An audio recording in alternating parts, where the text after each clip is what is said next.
Conseil, bonjour à tous, je suis juste à côté du château de Prague, donc, qui s'appelle Hradčanka.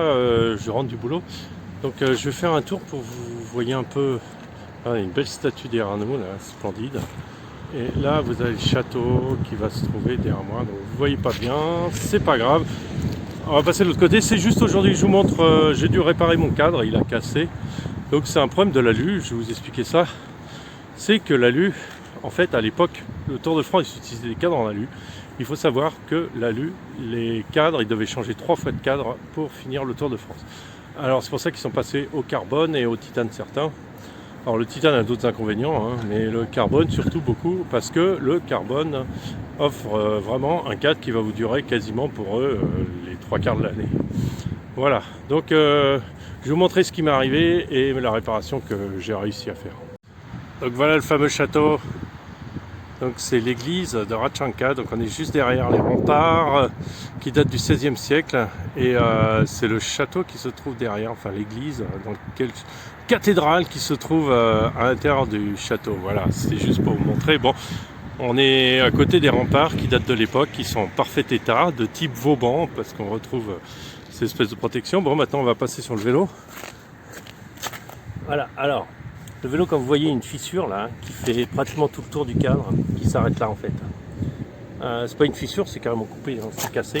C'est dû à quoi? C'est dû juste parce que j'ai pris un diamètre de touche de ciel légèrement inférieur en me disant c'est pas grave, en serrant plus fort, c'est pas pour 2 mm que ça va gêner. Mais en fait, si ça gêne, parce que du coup ça transforme cet endroit en point de pivot.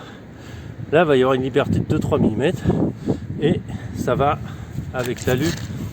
Et c'est une cassure d'usure, quoi, l'usure du matériau, c'est pas moi qui ai sauté ou quoi que ce soit. Donc c'est la deuxième fois que ça m'arrive. Et voilà, donc j'ai commandé un nouveau cadre, donc je vais vous montrer ça bientôt. Donc l'usure, et pour protéger ça, j'ai récupéré un bout d'acier sur le chantier qui est, vous voyez, c'est assez dégueulasse comme boulot. Mais du coup ça s'avère quand même assez solide, puisque ça fait plus de 10 jours que je roule avec ça, en évitant de me poser sur la selle, pour éviter que la fissure aille plus loin. Comme vous voyez, ça bouge quand même pas mal. J'essaye d'être assez précis.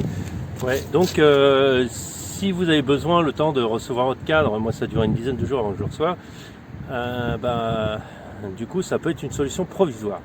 Par contre, je ne peux pas travailler en tant que coursier avec ça, parce qu'avec mon poids, avec le poids du sac à dos et tout sur la selle, ça va péter assez rapidement et c'est pas le but. Donc j'utilise un autre vélo. Voilà, écoutez, c'était ce que je voulais partager avec vous. Je vous souhaite une bonne journée. Restez fidèles à Vélo Conseil. Et puis, vous pouvez aller voir ma chaîne de modélisme qui s'appelle RC Mode Aventure. Et sur lequel on fait des modifications qui prouvent qu'il n'y a pas besoin de dépenser des fortunes pour que ça marche. Et on reste sur le même esprit ici sur Vélo Conseil, avec des choses simples, des choses efficaces, et des choses qui ne coûtent pas cher pour les gens qui ne veulent pas investir un maximum dans leur vélo, dans leur entretien et tout ça.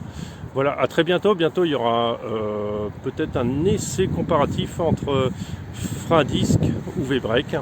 Ça va venir très bientôt. Allez, salut à tous.